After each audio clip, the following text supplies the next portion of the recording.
নমস্কাৰ।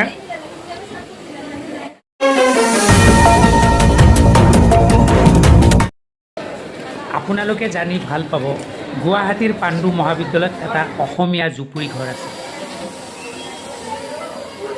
আজিকালি প্ৰায় এনেকুৱা হৈছেগৈ যে অসমীয়া মানুহে অসমীয়া পিঠা প্ৰায় পাহৰিয়ে গৈছে আৰু বজাৰৰ বিস্কুটৰ প্ৰতিহে আকৰ্ষণ বেছি হোৱা যেন লাগিছে।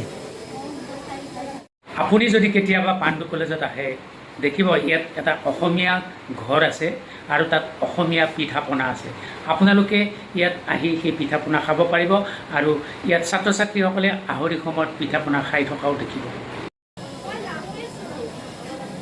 মানুহে এতিয়া অসমীয়া পিঠা পনাৰ কথা পাহৰিলেও বহু ক্ষেত্ৰত দেখা যায় যে গ্ৰামাঞ্চলত বা কিছুমান অঞ্চলত অসমীয়া পিঠা এতিয়াও ধুনীয়াকৈ চলি আছে আৰু আমি উপলব্ধি কৰা আছোঁ যে অসমীয়া পিঠাৰ আচলতে মানদণ্ড বহুত বেছি আৰু বাহিৰ ৰাজ্যৰ পৰা যেতিয়া কিছুমান মানুহ ইয়ালৈ আহে, বিদেশী মানুহ ইয়ালৈ আহে, তেতিয়া তেওঁলোকে যেতিয়া অসমীয়া পিঠা খায় তাক কিন্তু বহুত ভাল পায়, তৃপ্তিৰে খায় বুলি কয়।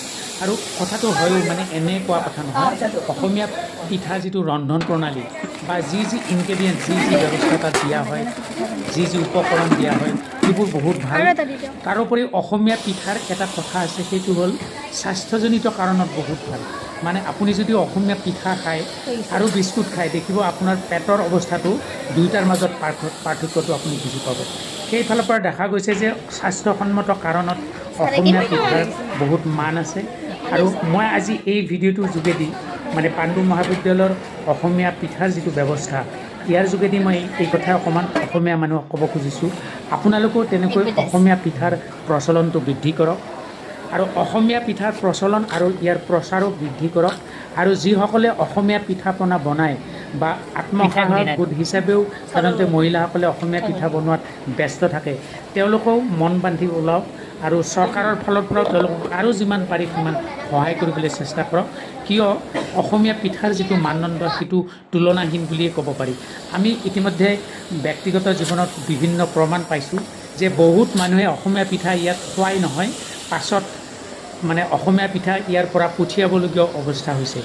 সেইকাৰণে আপোনালোকক কৈছোঁ, এই প্ৰাকৃতিকভাৱে তৈয়াৰ কৰা এই পিঠাৰ মানদণ্ড আমি অসমীয়া হিচাপে প্ৰতিজন অসমীয়াই ইয়াক আগবঢ়াই নিয়া উচিত।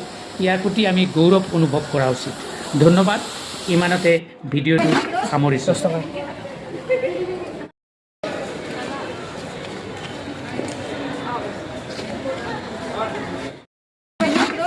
10 টাকা।